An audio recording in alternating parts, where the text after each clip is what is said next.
I don't know how the heck I did that. I don't know. Matt, Maybe it was automatic.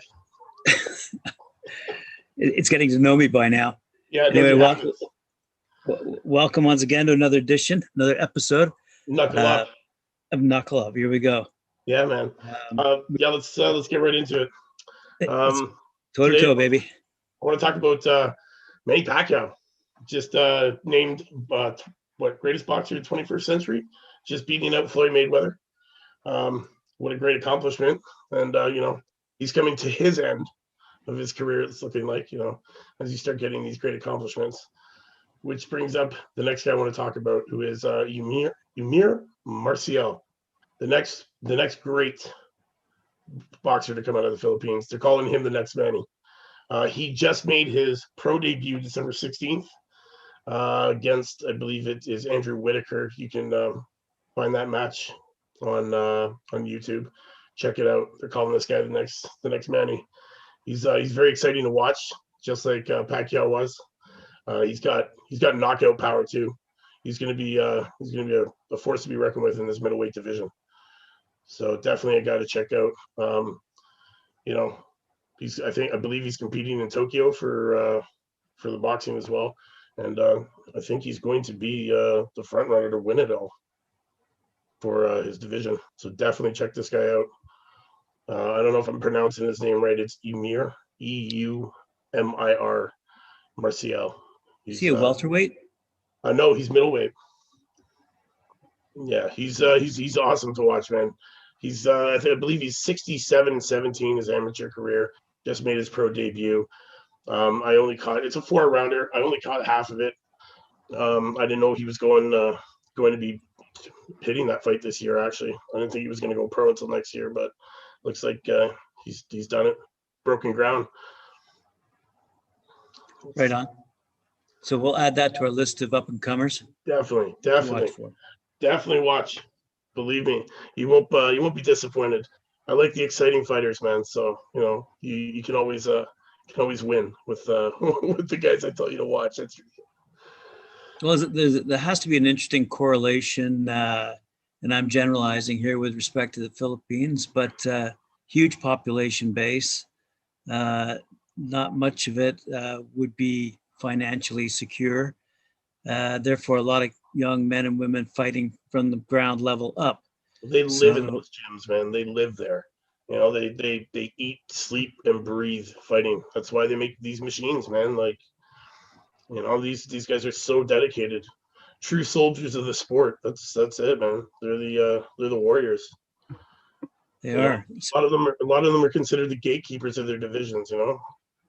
These Filipino guys, man, they're fast and they hit really hard, and they're good for knockouts. I have to wonder whether Manny Pacquiao himself is helping to promote, like financially support and promote the sport down in the Philippines. I'm sure. Whether, you'd think so, but I mean, if you take a look at the Americans, not many of them, they promote themselves, they try to set themselves up financially, but I don't see a lot of those guys, starting their own agencies and or promotion companies, setting up fights, getting involved on a professional level after they've retired. So I know Manny Pacquiao is very much into politics these days. It just occurred to me, and I wonder whether Manny Pacquiao, given the millions that he has made, I know he does. I know he does do a lot for the community, so that's why I was asking in that regard. Whether he's the one guy who's the shining light, if you will, and if this guy is his protege and is working his way up the ranks because of what Manny's done, not just for himself but for the community at large. Right. Well, Manny's given hopes, and he's given hope to all those poor children in the country, to show that with enough hard work you can become what you want to be. Absolutely. He's definitely a good advocate for struggling youth who came from nothing and brought themselves to greatness.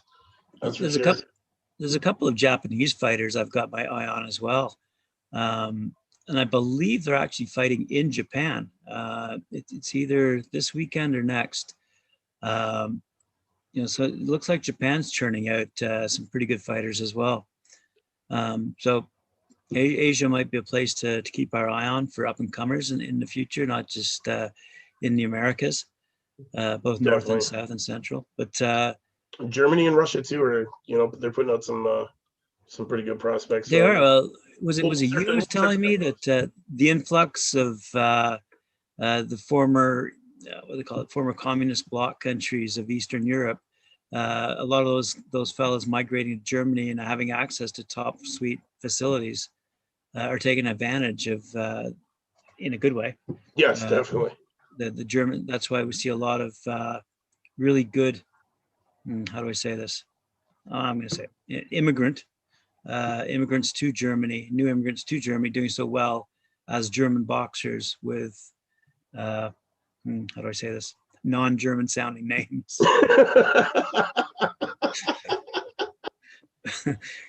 Getting myself caught. Yeah, a little bit. But anyway, you know what I mean. I mean that. Yeah. I think it was you who's telling me that the German gyms are just filled with people of non-German descent from the former Eastern Bloc countries who are doing really, really well in Germany now. Their facilities are great, man. Like those, the German facilities, the Russian facilities, those militant, I guess we'll say, countries. Right, that's the way they treat their training. It's all military style, military-esque.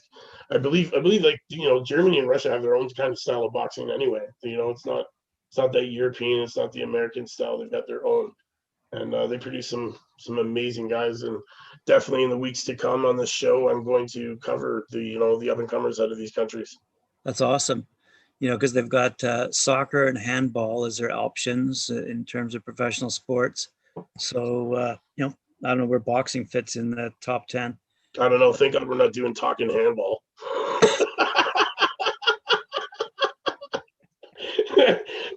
Honestly, I don't know how many shows I could put together about talking about damn handball, man.